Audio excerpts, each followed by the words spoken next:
Otaga nisbatan onani bolaga 3 karra haqqi ko'p. Birinchisi homila haqqi. 9 oy qornida ko'tarib yurganligini haqqi. Ikkinchi haq tug'ruq haqqi.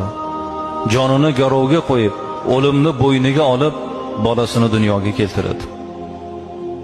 Joni xatarda qoladi onam. Qarang, shu mashaqqatlarni boshidan o'tkazadi. Homilani mashaqqatini, o'lim bilan olishib dunyoga keltirishni, farzandidan qutulib, yana farzand ko'rib, yana shu mashaqqatlarga rozi bo'lib, yana farzandni dunyoga keltiraman deydi. Uchinchi haq ko'krak berish haqqi.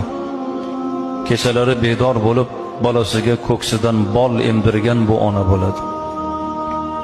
Aytaylik, bir onani 5 ta farzandi bo'lsa, orasi 2 yildan bo'lsa, 10 yil shu ona kechasi uxlamaganda. Bizni onalarimiz 10 talab, 12